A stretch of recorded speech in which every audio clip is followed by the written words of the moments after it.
So, what am I doing today?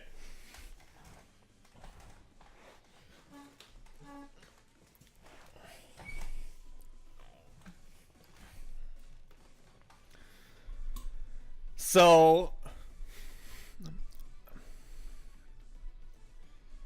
today I want to talk a little before considering playing Pokken. I don't know if I'll play today, but I'll definitely talk. Because there were some things that were infuriating me.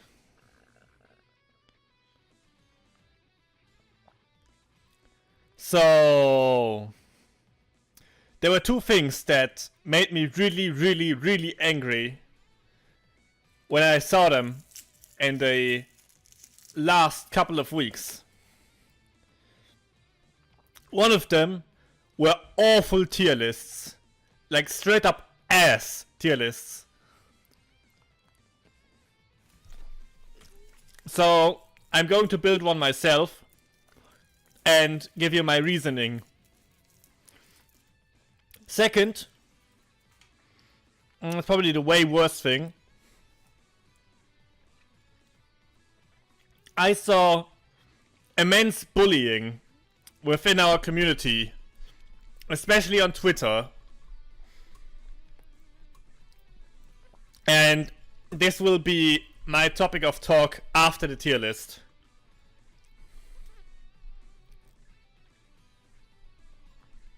Alright? Good. So, let's start with the simple things. This is going to be, and I stress this, a tournament tier list. Why does it matter? Because tournaments are short 2 out of 3 sets. Or if you are in finals, 3 out of 5. It's not a deathmatch. In death matches you have time to read out your opponent and to adapt to them. But in short 2 out of 3 sets, you will not have the opportunity to do so in the most cases, unless you know your opponent and know how they play. So, how does it change the tier list? It changes the tier list in a way that pressure is way more important. Because there's a second thing to tournaments, and that is that you're feeling nervous, yeah? You are under pressure. You don't know what the other shitlord is going to do. And the one who's being pressured right now has to make decisions. And that will be the vital thing that will determine a lot of these characters' placement. How easy is their decision making, and how easy can they escape pressure? Those are two very vital things. Why is Jin always screaming into the mic? Sorry, I'm trying to be understandable. Give me a second. Okay, I toned it down a little. After all, this is a professional microphone, so you have to have it clear and speak into the mic directly. Tell me if it's better now. So, let's start with top tier. These characters, I think, have the strongest tools in the game right now and can either deal with pressure very easily or accept pressure at a ridiculous amount. I do think that these characters are your best picks if you're trying to win in a tournament. I'll put them into S tier in no order right now, but I'll order them after this.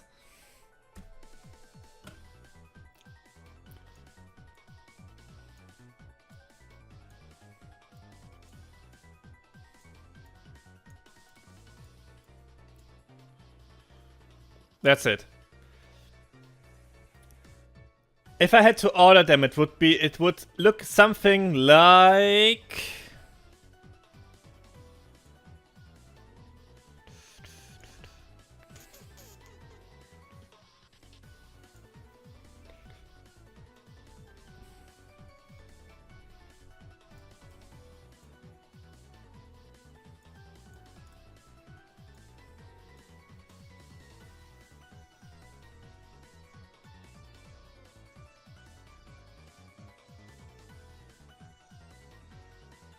It would look like this.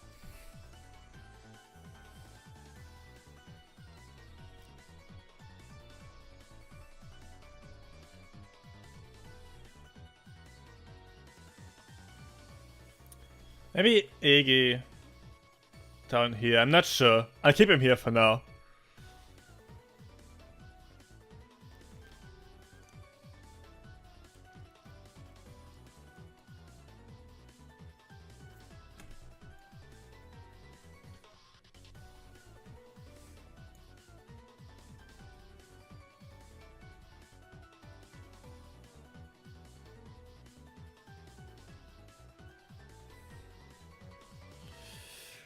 Do you consider what controllers you can use in your tier list?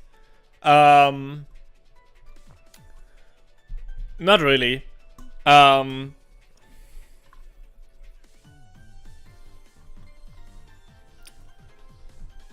thing is, when I started out with fighting games, I thought that execution is like a vital point to what makes characters viable, yeah? In tournament. Because I thought if they are difficult to execute, then you will have a drawback in bracket against like characters who are very easy to execute. But I found out that thinking like this was a bunch of bullshit, because execution will go into muscle memory. You do it. It's as like Ares says, you do it 1,000 times before you sleep. You do it 1,000 times after you wake up. You can do it in bracket. Let me quickly build the rest of this, because I actually lost my draft for some reason.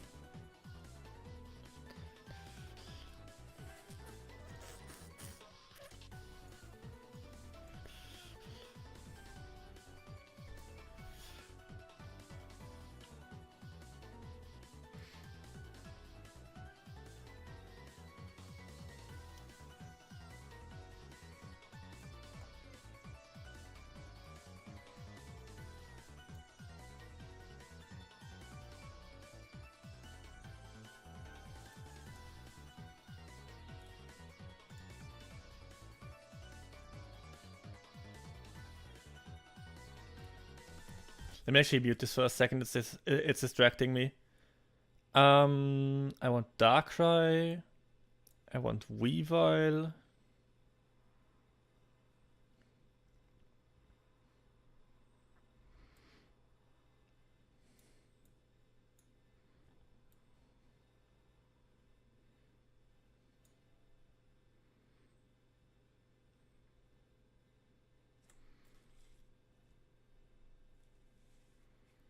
You idiot took my only practice for today to state that Gengar is top 5. Actually I have said that Gengar is top 5 since the beginning of time. Either way. So right now my tier list looks like this. Considering maybe putting Weavile in. Yeah, I think this is fair. At the same time, it's not.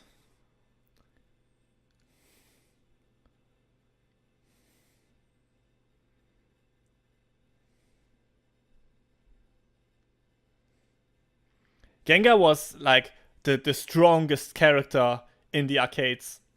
Back when the arcades, like when the initial arcades for Pokemon released, Gengar was ridiculous. I don't know what exactly he had that made him so good, but he was hands down the best characters in the game from what I've heard.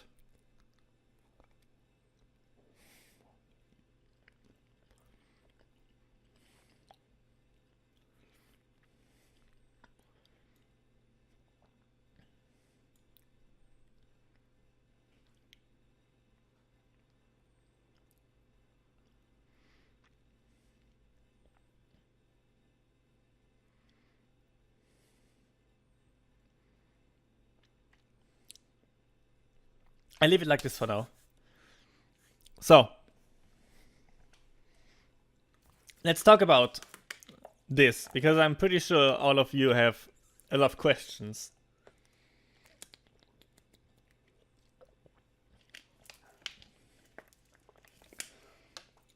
I think we should start with top tier first, yeah? All these characters, every single one of them,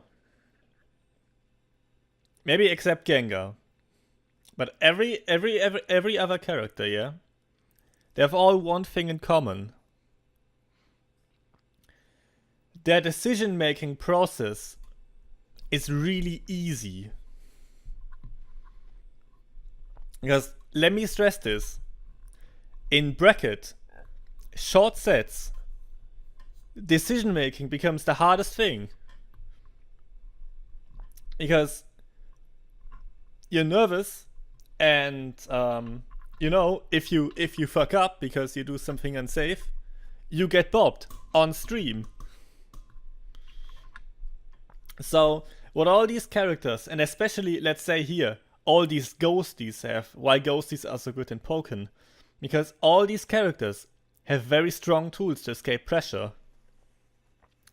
And if you play against those characters on top level, they're like a wall, yeah? They make you play their game. And you either have to be good at it, or you get destroyed. Not knowing one of these matchups will absolutely demolish you in bracket. Trust me. I'll go into a little more detail on like each character, but let me just do the basic description right now. So, A tier. This is like the mid tier in Pokken. All of these characters can get the job done, but if you start to look at them, you'll see like serious weaknesses. Like, Garchomp and Scissor, you can zone them out. This bitch, you can zone this bitch out especially. Septon and Gardevoir, terrible defense. Absolutely no buttons when pressured. And Suicune is so bad when cornered. Like, as I said, all these characters can get the job done, but they do have very serious weaknesses in their game plan. And then there are the B tier characters, yeah? And don't get me wrong, this is Pokken, yeah? This is like one of the most balanced fighting games on the market right now, yeah? But why do I put these characters in B tier? I don't put these characters in B tier because I think they're trash, except those two. I put them in B tier because I deem these characters unoptimal for tournament play. For example, let's say you're a super good Pikachu player, yeah? You're amazing with just frames, you know all your frame data, and your spacing is top notch, yeah? Then, like, I'm wondering, like, why are you, like, utilizing your skill set with Pikachu in bracket? Why not playing this guy? You'd have a better time, in my opinion. Pikachu's B tier, in my opinion, not because he's weak, but because he gets outclassed by a better character. It's what I think. Same thing with Weavile, yeah? You're an amazing Weavile. You nail pressure strings all the time, and your timeout game is the best in the business, yeah? Why not play Decidueye? Your skill set is way better off there. His buttons are better, he deals with pressure way better, he has more damage, and he times out just as well as Weavile. Furthermore, he has way more range than Weavile. I could make analogies like this like all the time, but one thing that I want to say is don't sleep on any of these characters. We've seen it. We've just seen it last week. And yeah, Libre too. Libre is a better Weavile in any regard. I actually wanted to make the Weavile Libre analogy and then go to Zard and then go to Decidueye, because Decidueye outclasses Zard in any regard as well. Yeah, sorry, yeah. If you're a super good Libre Weavile player, you could just go Libre and do way, way better. More damage, better defense, you can tank more damage, you can time out better. Your moves strain the clock like it's, I don't know. Yeah. Zard has better damage output. Not in the corner. In the corner, Decidueye has better damage output. But yeah. Lost my train of thought. Oh yeah, don't sleep on any of these characters. We've just seen it last week. Noah Curry, Blaziken, and it's not the first time that we see Blaziken demolish players. We've seen it at Last Worlds too. So, if I think this character is garbage, what I think he is, why is this character still doing good? Let me explain, yeah? I said it earlier. Decision making under pressure. Imagine you're playing in bracket on stream against a Blaziken, yeah?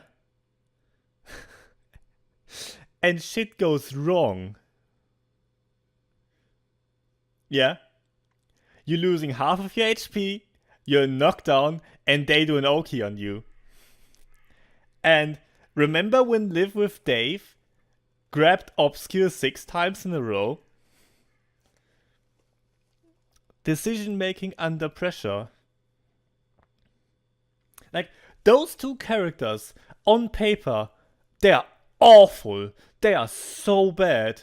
They have no real counterattacks. Blaziken is a high, and Empoleon's is a low, or a mid-low, but still, it's bad.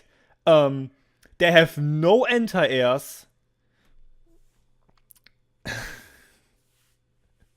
Their approaches are linear as fuck. They have to respect so much shit from so many characters. And their field phase is trash. Like, on paper, these characters are garbage. Yeah?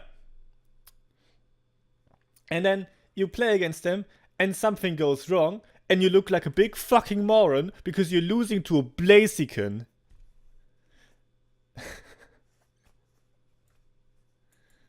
And that's why I say,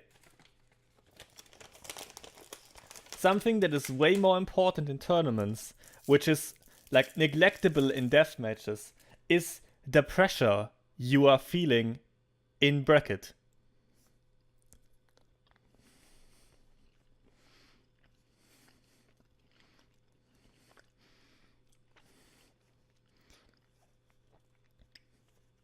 And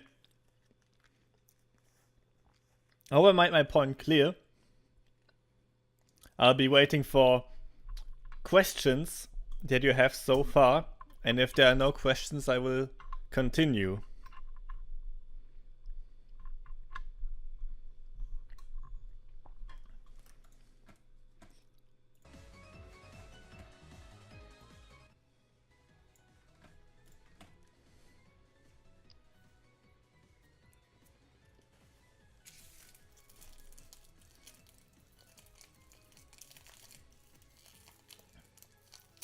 Especially you, Puppy, yeah? Are you satisfied with my argument as why I put Pikachu here? Because, I've seen Aerus videos on tier list, and he called these characters, he called him the enthusiast character, yeah? Like, why would you play these, like, especially these characters, if you're not an enthusiast about them? Like, I love Pikachu. I will always play Pikachu no matter what. And then you go up to and tell them, like, it's hard. It's hard to explain. But I think if you're playing Pikachu, in bracket and you're trying to win, you're not really trying to win. Because you're not equipping yourself with the best tools to success. In my opinion.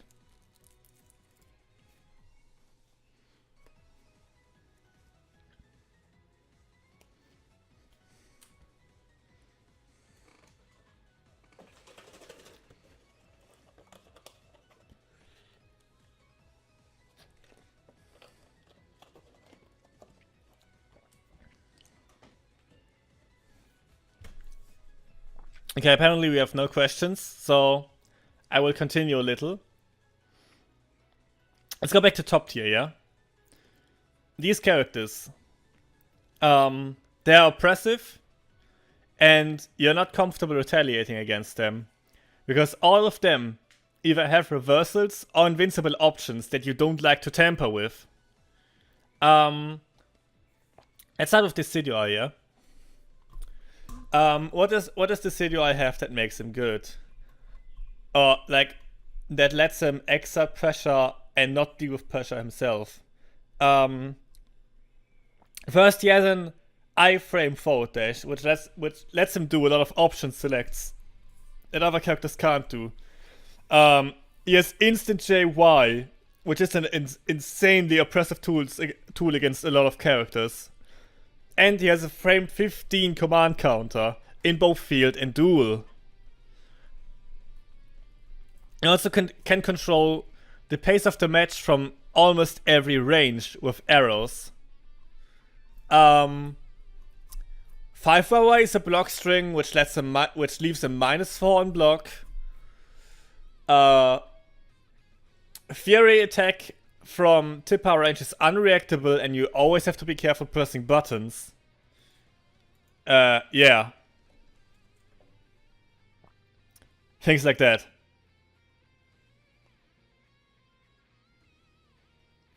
Libre. Best timeout character in the game. Yes, I know Libre has to get enhanced first, which might prove somewhat of a hassle. But once they are enhanced, they have amazing damage. They can choose to give themselves the defense buff, especially against some characters who can't deal with that or like can't hinder Libre from doing that. So she trades almost always in their favor. As I said, her moves drain the clock like crazy, and yeah, like probably the safest and most consistent timeout character right now. Then we have our Ghost Patrol here. All these characters have good movement. Yes, I know people be saying me like, what, Chandy has good movement? Yes, Chandelure has good movement.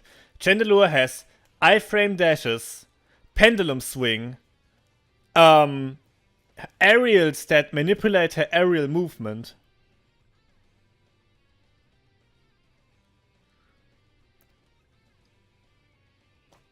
Character has good movement. Yes, character has slow ground movement speed. But the character has very good air movement. Same thing goes for Gengar, yeah? Gengar, bad ground movement, but incredible air movement.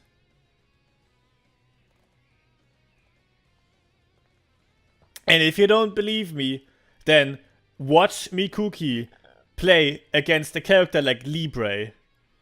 Watch how Mikuki moves and like completely keeps himself out of I think it was Slipping Bug, but that what isn't saved, so I can't use that as an example.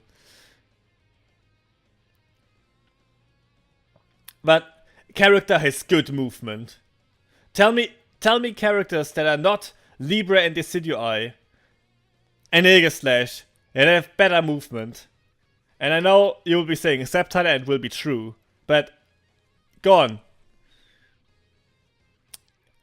The bot is saved. I thought it was lost. But yeah, Mikuki versus Slipping Bug. Mikuki, amazing movement. Slipping Bug can't even get close, yeah? So, yeah, in my opinion, character has amazing movement. Also, this character, Chandelure, is one of the most oppressive characters in the game.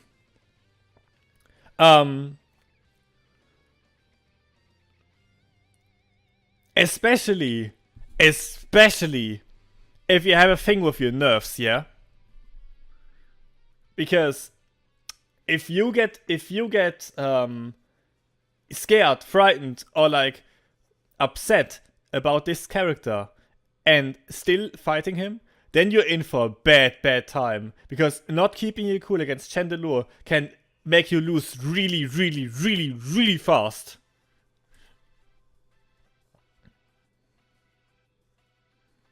Okay. Yeah.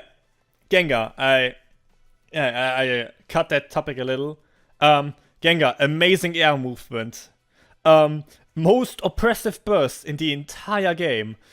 I'm pretty sure there's no one who can keep his cool when faced with a Gengar burst up close. Of course, Gengar can't always burst, but when he bursts and when you're down, you will be nervous. And Gengar players will abuse that. What else can I say about this character?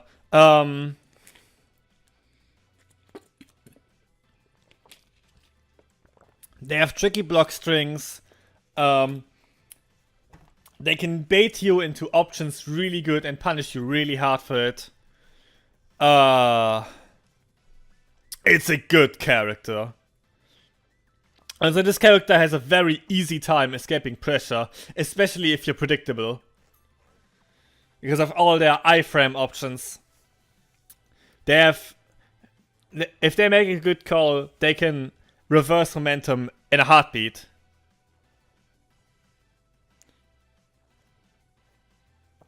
And then there's Aegislash and Lucario.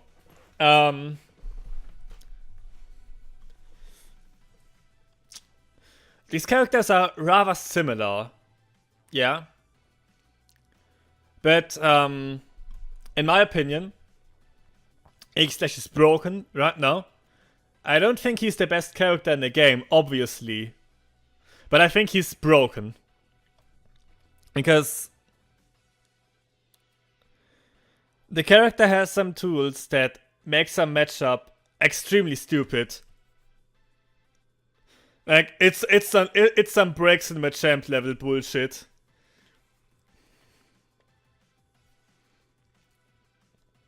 So, what does Aegislash have? Aegislash has a 9 frame for Y, which does have a mid-low hitbox on frame 9, and frame 11, and a mid hitbox on frame 15. Aegislash has Iron Head, which is the topic of my main complaints, because they can do either short Iron Head, charged Iron Head, which pierces counter, or they can do Iron Head cancel. And there's no option, except if you have like some frame 11 mids that can beat Iron Head all the time. Like, for example, I am Sceptile. And Iron Head is a mid-low that avoids other mid-lows, yeah? So, my fastest moves, which are 5Y and 2Y, which is a low and a mid-low, they both don't work against this move. So, my next fastest move, if I want to stuff Iron Head, is 8Y, which is frame 19. Sorry, 21. I'm a little... No, wait. I'm not focused right now, I'm sorry. 11, 15, 19, yeah. It is frame 19, yeah? So, and I don't have any upper head invincibility because Iron Head is a mid-low, yeah? Even though he's off the ground, it's a mid-low for some reason. Smog is a mid-low, but the first hit of Smog is a mid. So it catches Iron Head. But yeah. So I have to stuff Iron Head with a frame 19 moves. Which obviously, since Iron Head is frame 23 and 43, will not work on reaction if they do it instantly. And if you say, oh yeah, just jump Iron Head, like all the shitloads said like a month ago, you can't. If you jump Iron Head, they can cancel into shield form on reaction. And as long as you don't have an air grab or some way to alter your air movement to land instantly, you will get anti-aired by 4Y or flash cannon.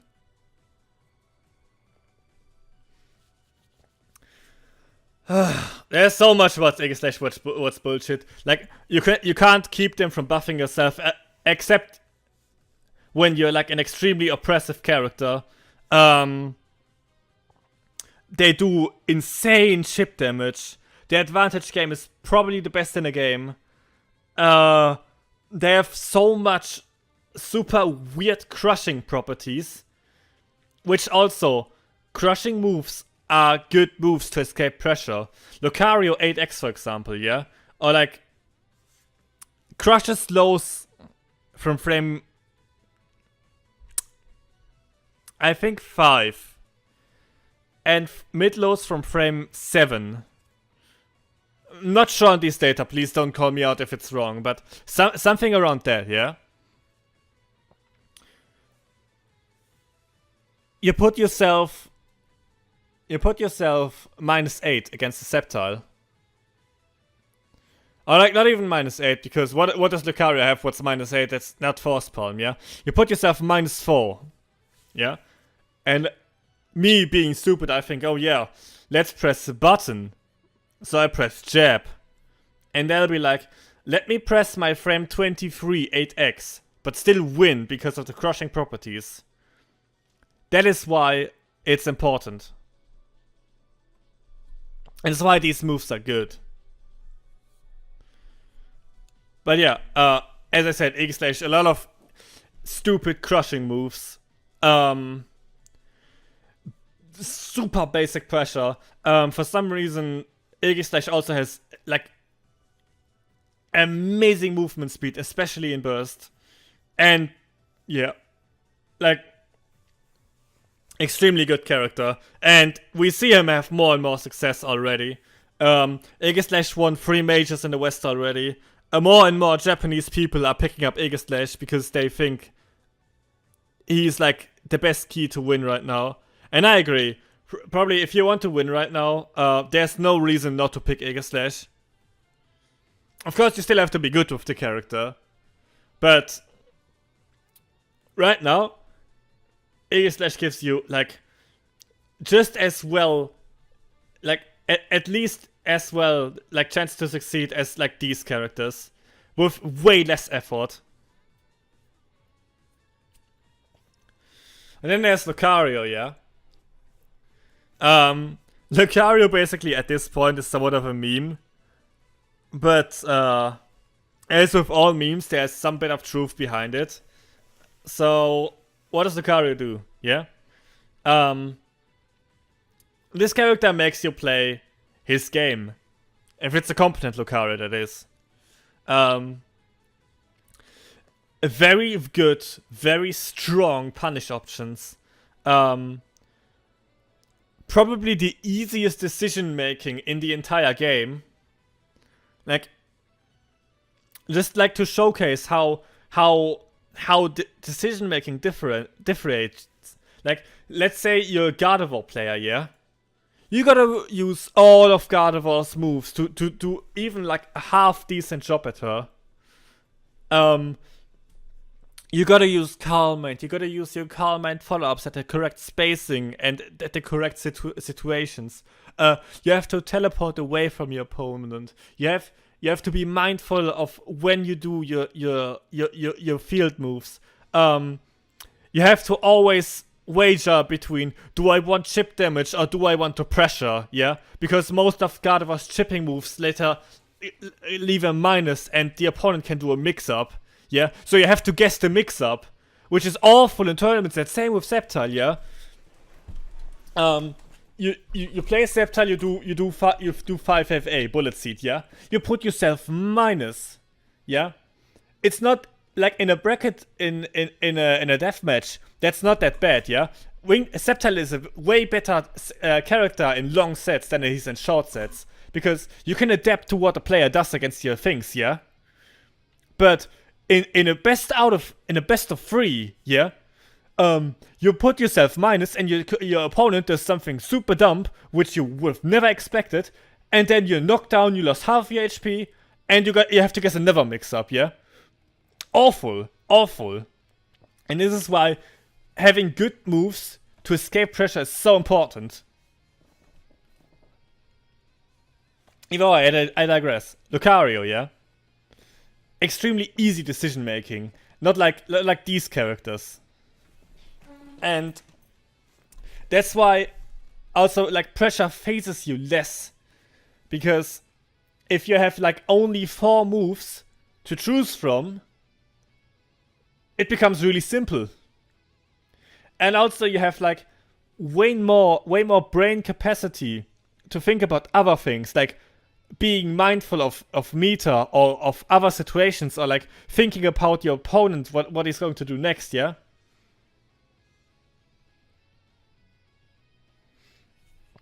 So, yeah, very good character. Also his burst mod, let me not talk about his burst mod, yeah? All characters, if they think about Lucario grab, they think about grab or other bullshit. Actually, the best move of Lucario when he's in burst is Aura Sphere. Free chip damage the entire time. Free chip damage. If you try to escape, you eat burst attack. Oh, broken. I can't watch it right now, but I'll watch it later. So, whoever followed right now, please don't go away. I'll shout you out later. Brain capacity is the best parameter for tier list. And yeah, hey Tarek, I remember you. Good to have you here. Also, hey Aldrich. Let me finish this. I'm a little behind time. So yeah, Braixen. I already saw Lobotronics complain. Like, you think Braixen has an easy decision making? Yes, I do think so. Don't mistake it though. Braixen has a lot of facets, nuances, and possible strategies to her that you will have to think about. But when do you do that? You do it in between sets, in between games. What character, like what support do I want to pick? What strategy am I going to pursue? Yes. You don't have to decide that on the fly while you're being cornered. No, you decide that in the depth of character selection, when you have like all the time in the world. Yeah? So that's why I think that Braixen doesn't have as much as a difficult decision pattern as people think. Yes, I know Braixen is like one of the harder characters in top tier. But like she's nowhere as complicated as most people think. Also, Braixen has disgustingly safe Oki. Yeah?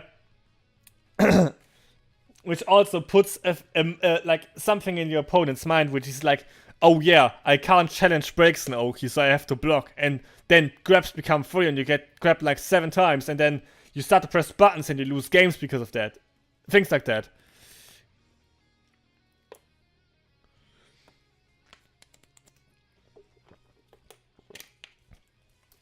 And then there's Mewtwo. Absoluted, or LCF as he wants to be called right now, thinks that Mewtwo is still the best character in the game. I disagree. I think the damage nerfs did hurt Mewtwo quite a bit. And other characters getting buffed and buffed and buffed.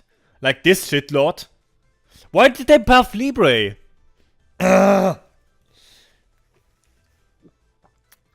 Let Mewtwo fall off quite a bit. Also, like, more people learned how to play against Mewtwo, and it shows. Don't misunderstand. Character is still very good. Yeah? But from here, like, you start to see how you can counterplay this character. Still, this character is oppressive. This character has, like, probably the best anti in the game. Easy conversions. Like, dropping combos with Mewtwo is hard. Yeah, you gotta be a special kind of guy if you consistently drop combos with this character. And he just has Hyper Beam, yeah? Which, it sounds like a meme, but Hyper Beam actually makes some matchups really garbage. Like, for example, Darkrai. Darkrai hates Mewtwo. Yeah, because he can't set up, yeah. If you dare to set up on Mewtwo, he just Hyper Beams your face, and you go back to dual phase. Bullshit. Bullshit, they say. Yes, Mewtwo does have a problem with burst, but you can just play enhanced supports like Togekiss or Eevee, and like have your own little mini burst mode. Which like makes it all the better. So yeah, that's what I think. That's all the top tier characters.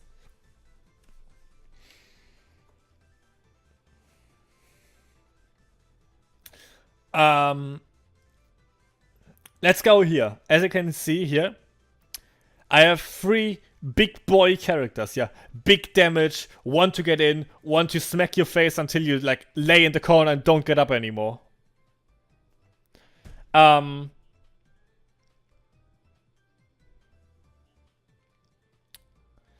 Garchomp, in my opinion, the best out of the power characters. Very good movement. Good crushing properties on his moves. Instant Tiger Knee, obviously a move that carries him. Damage.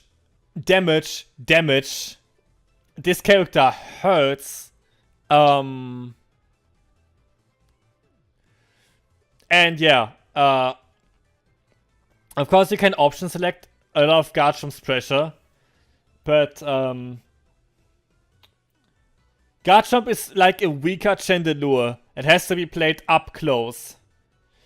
He also has like all these options that he can cancel, like unnerve you with them. But in the end, it always comes down to either can I keep this character out? Like who makes who guess first, yeah?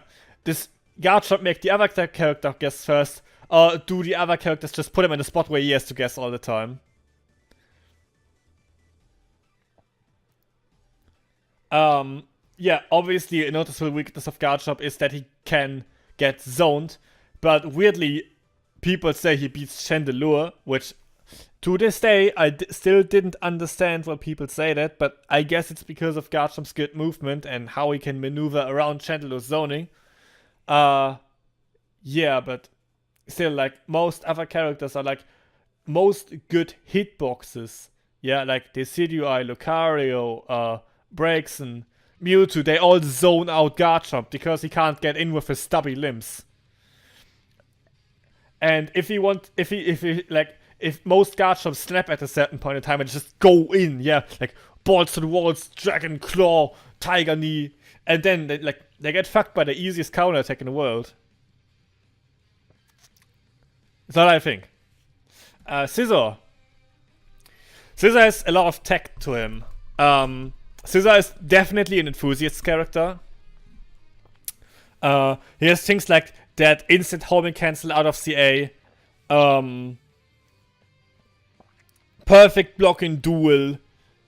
All these things. Yeah. And he's definitely a character that has properties that like make him make him win. But also this character also has some like incredible weaknesses. First, while his shield phase is good, it isn't the best. He has some very good but also very laggy moves in field phase. He's very committal because of that. Because like he has nothing that he can throw out and like be safe. His approach can be very obvious, and he has like bad options to mix it up aside from his CADC. But don't be mistaken, because of his very good CADC options, he'll be able to punish things that hit his counterattack that like other characters can't. So be careful. And yeah, character does good damage. Maybe has a somewhat underwhelming burst mode unless you get comboed and like eat that 1,000,000 damage bug bite.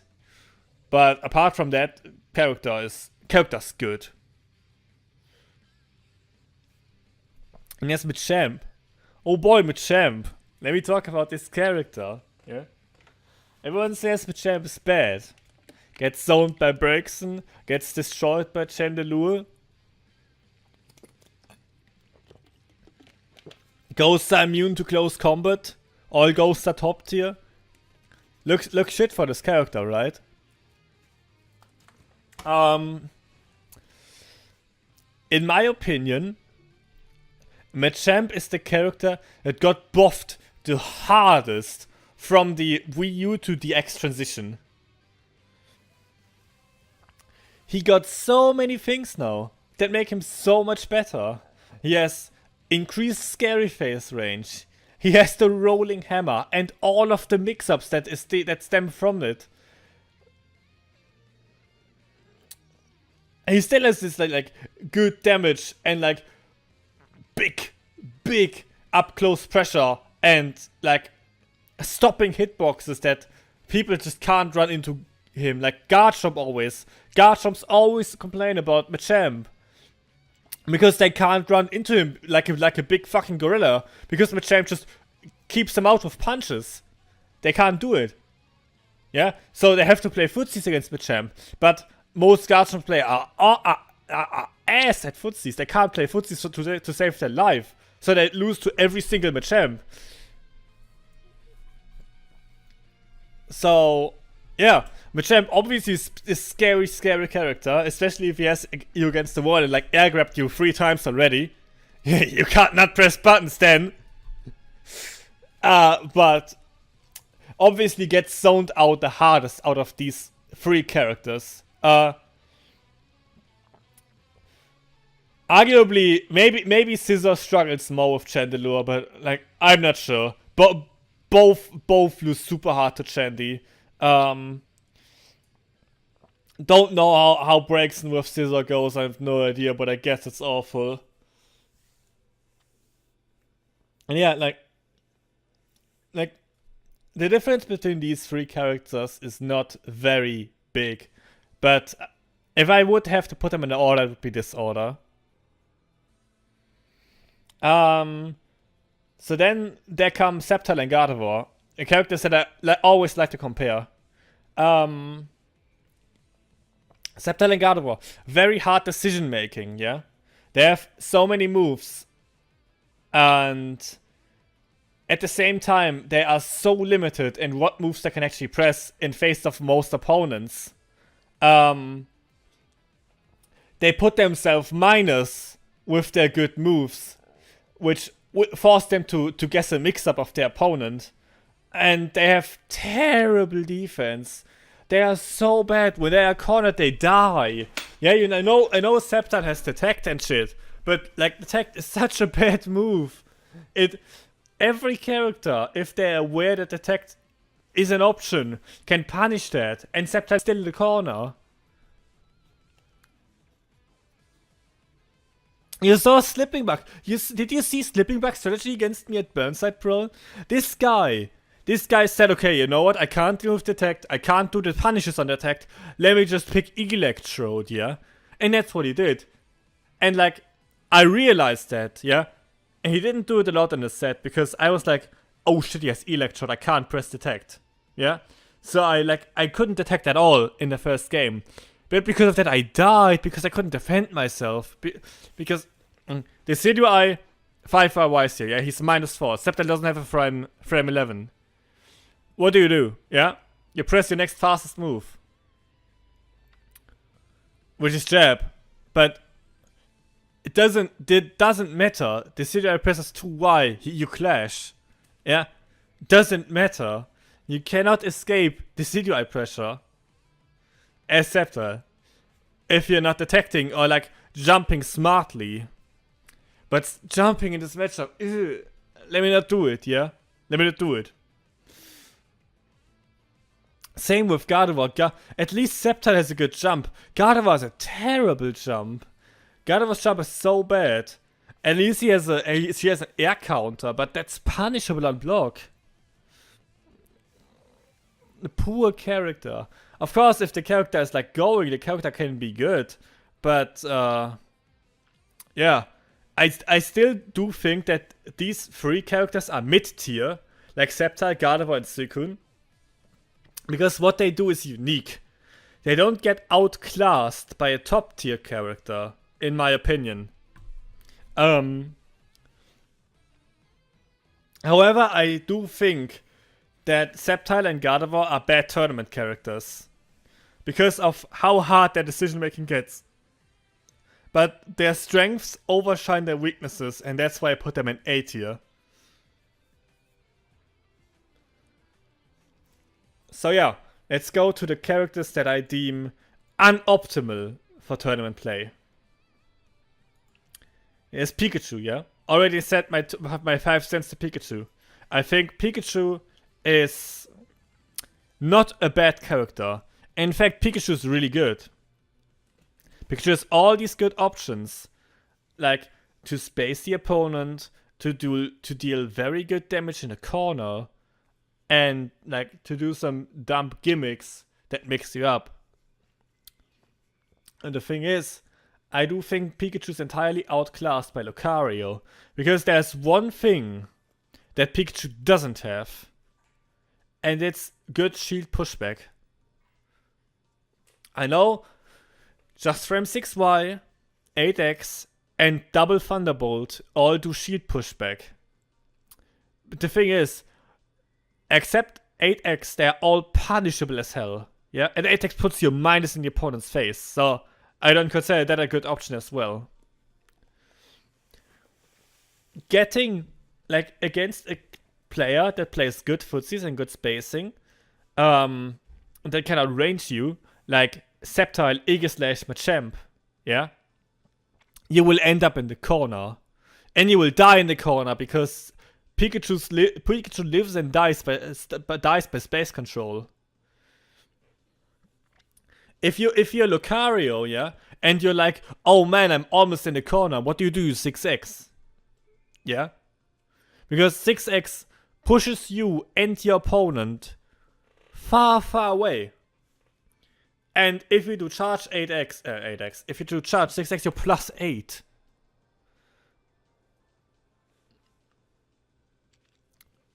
Also 6x can confirm out of the weirdest aerial hits into Bone Rush and get a full confirm to Phase Shift. Which is also another aspect of these characters, especially in top tier, that I didn't consider. These characters get so much out of a counter attack. Except Gengar, yeah? Except Gengar and Chandelure, because their counters are legit trash. But all these other characters, here, especially Decidueye and Libre, a factor that I forgot because I was mainly comparing to other fighting games. Counterattacks are so good in Pokken. I think counterattacks are somewhat broken because of like what they do. I was thinking it like this, yeah? Libres and Decidueyes, especially Decidueyes, I think Decidueye is the best CA in the game. They crumple on crit. which means no matter how much you're charged, you will always be able to confirm into a full combo. And for these characters, this means phase shift. Yeah?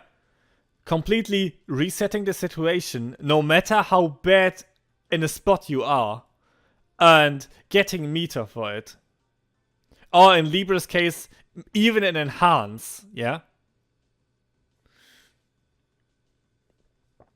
Other characters that gain a lot from their counter are Aegislash, Lucario, Breaks, and Mewtwo. Mewtwo not as much anymore, yeah, because Mewtwo's counter attack is trash, and Fire Punch doesn't always fail shift.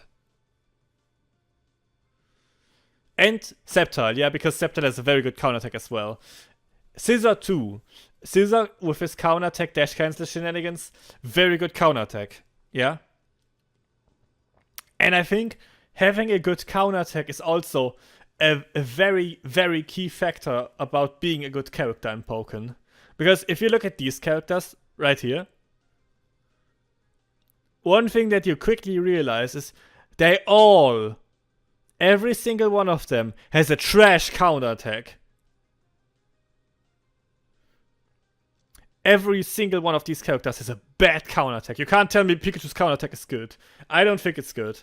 It doesn't autocorrect. I know it has a bigger hitbox than Lucario's, but it's also slower than Lucario's, and it has way more vulnerable frames than most other counterattacks before release.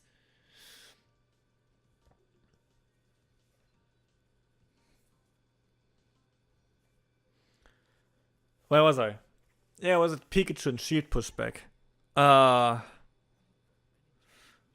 damn. I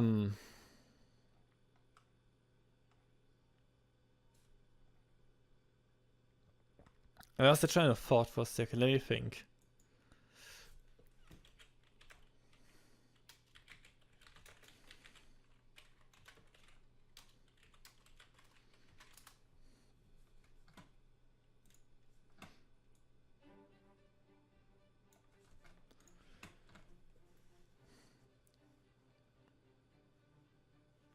We don't hear the music if you're playing any.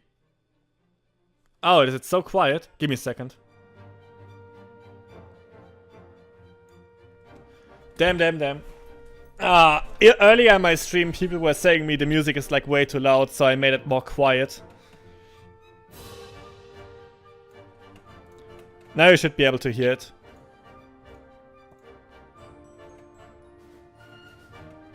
I hope it's better now. Either way.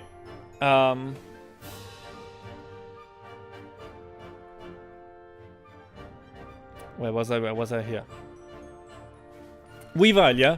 Again, bad counterattack. Taunt is also trash. Taunt is so bad. Yes, I know it gives synergy debuff, but synergy debuff is like such a bad debuff. It only applies for like a fraction of the game, and even then it just nullifies what they get already from bursting. So you're still fighting an extremely potent character that you can't hit with weak moves. If like synergy debuff would remove burst armor, then yes, good debuff. But right now synergy debuff is a trash debuff. It's only good in conjunction with attack debuff. Obviously, yeah, Weavile, good frame data, very good frame data indeed. Good timeout game, but is super outclassed. If you're playing Weavile and you want to win, you don't truly want to win. You're a character enthusiast that enjoys playing Weavile. Because these characters, those two shitlords here, do everything that Weavile does, just more and better. And this is why I think Weavile is B tier. I don't think Weavile is a bad character, but I don't think it's worth to play Weavile if you want to win. And You can't tell me I'm wrong on this. What was the last Weavile in top 3 in like any tournament? Since the beginning of the time, since the beginning of Pokken, yeah, there were always a party of people that have been saying, Weavile is a good character, yeah, Weavile is top 5. Weavile, why is no one playing Weavile? Weavile is so good, yeah? Everyone's saying how good Weavile is. And then, like, no one does things with Weavile. No Weavile places top 5 or top 8 or whatever, yeah? The character, I think the best representation that we ever saw of the character in tournament was Patetin, and that was season 1. So, not very convincing for Weavile. Blastoise is here because I think Blastoise is good. Blastoise definitely has some unique aspects to him, like absurd chip damage, safe Oki, actually pretty impressive movement. But then, like, I look at Blastoise, yeah, and I look at the counterplay that's already being developed against Blastoise, and I'll be thinking, like, man, Chandelure is so much better. Like, maybe I'm wrong, yeah, and the Blastoises push something out of this character that make him worth to main, yeah. Might be the case, yeah, because I think Blastoise has a lot of potential. But if you compare about what Blastoise can do and what Aegislash can do, I think you begin to understand that I'm not really sure if people can push out much of Blastoise. Because Aegislash at this point in release already has like made some astounding plays, and like I'm not sure if at this point Trixie already won with him, but like it was obvious that from the beginning that Aegislash is a very, very strong character. You know, at the beginning people also thought that Aegislash was hard, but he turned out to be really easy, so that's that. But Blastoise is definitely one of the harder characters in the game, if not one of the hardest. And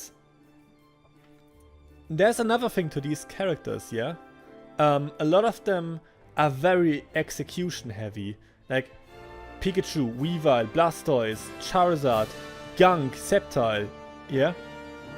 All of these characters, you have to have... I know this is Pokken, and compared to other fighting games, like what's even execution in Pokken, but still, all these characters, you have combos that you have to nail, and not that I'm saying that you drop your combos out of being nervous, but yeah, like you nail all your execution, you like perfect execution, you master in it, and the reward you're getting for it is just not worth compared to like what Aegislash gets with like 2 buttons, or like what Libra gets with mashing the Y button and like altering inputs, or like no salt against these characters, but the reward of like difficult characters is somewhat screwed in this game.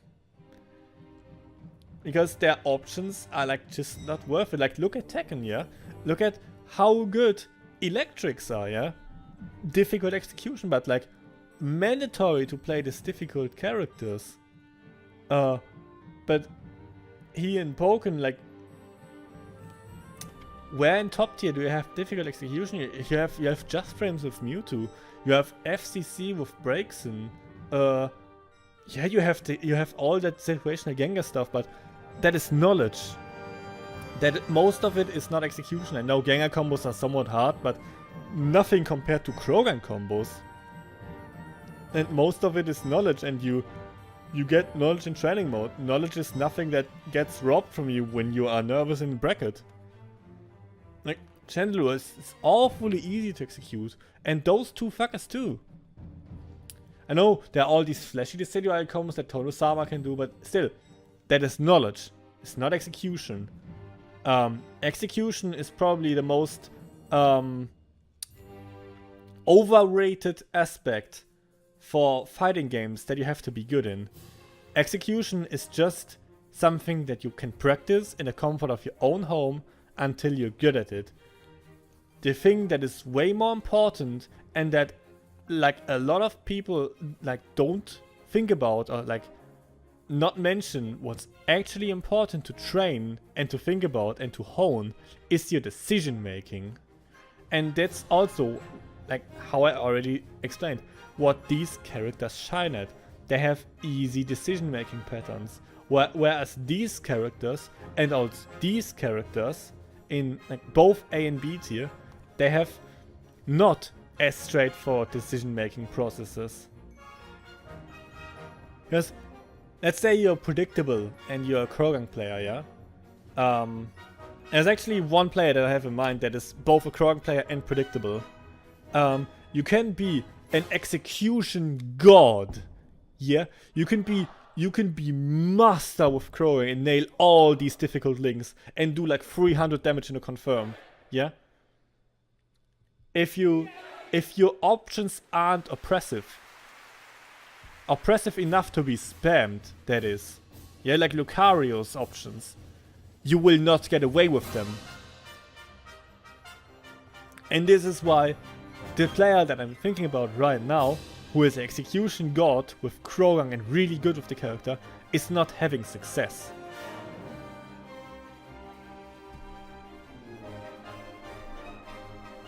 Yeah, Krogan, what else is there about Krogan? Obviously, you have the crowd with you because everyone wants to see Krogan win. You also have the anti-Krogan faction who says, you just win because of RNG. Who is, fuck those people. They don't understand the character. Yeah. I love Krogan. I actually learned Krogan. Or somewhat learned Krogan. I'm not really good at character. But is it worth to play this character in bracket? Think not. I skipped over Charizard, so let's discuss Charizard. Charizard. Mid-range monster.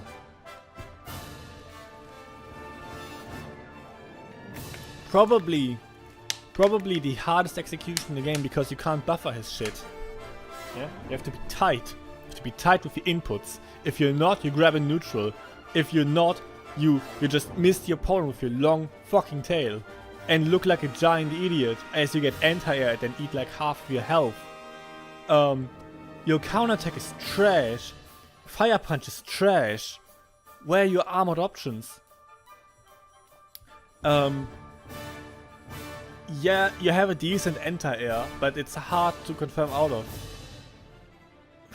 There's so many things against this character. And also, like, if you enjoy having good air movement, like, why not play these characters? Especially the Sidui, yeah? A very similar skill set that is between these characters. Yeah. Darkrai. Don't get me wrong, Darkrai can be a very, like, Darkrai is like somewhat of a wild card. Like, sometimes I think Darkrai is like A tier or even S tier, and sometimes I think like lol, Darkrai is the worst character in the game. It's a very binary character, yeah? Either he's like super awesome or he's like utter trash. And most of the time he's trash, that's why he's in B tier. Darkrai, hard to execute. A somewhat predictable game plan. If you like, if you don't want to play gimmicks, you're super predictable.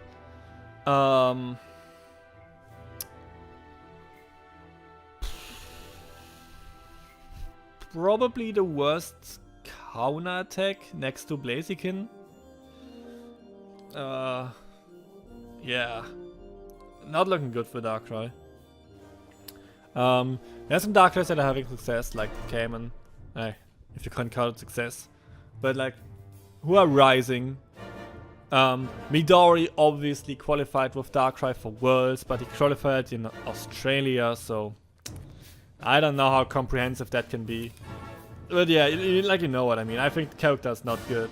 There's some counter arguments to it, but like, I think Darkrai is a good example how much nerfs can actually hurt a character, because before the nerfs, like Arcade Darkrai was just as oppressive as Aegislash is right now. And I often compare these two. Like, against Arcade Darkrai, what you basically had to do, like with some characters like Sceptile, you basically had to run Whimsicott to win a single field phase, and to not get Nightmare shifted. Else it would not be possible to win a field phase against Darkrai. Against Darkrai that knows what they're doing. So they nerfed this, and thus I'm also hopeful that I will nerf Aegislash before qualifiers. And yeah, then there are the bottom 3 characters like Shadow Mewtwo, Blaziken, Empoleon. As I already said with like Blaziken and Empoleon, I think these characters are trash on paper. Like, what is life if your best anti-air option is like -68 on block? I don't know. Shadow Mewtwo can be pretty good, but Shadow Mewtwo has a lot of like matchup checks to him that you have to succeed in order to beat him. Also, he's like dies in 2 hits from most characters. Which is like obviously not optimal for bracket.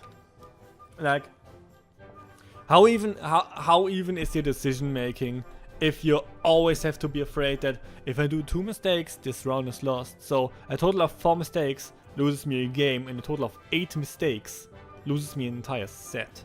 Yeah. Meanwhile, you have to work your ass off to win with this character. Same thing with Sceptile though. Like, 3 mistakes lose you the game, and you have to win neutral like 7 times for opponent to fucking die.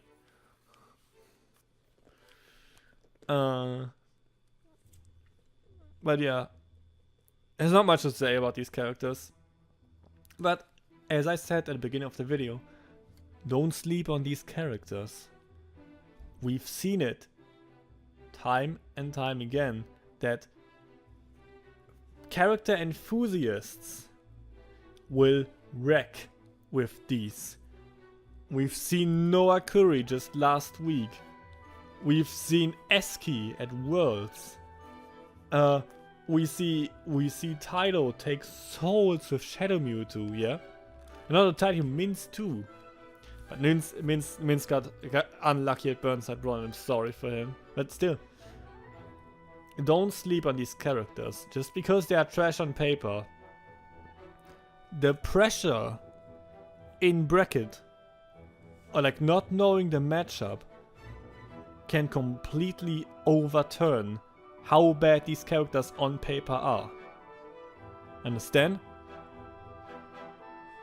Good. Yeah, I think this is my tier list section. If there are no more questions, I'll go ahead and post this to Twitter.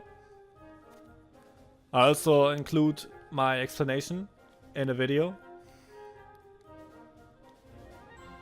And I'll get some orange juice, and then I'll get to the second segment, what I wanted to discuss. Man, I'm really talking a lot here.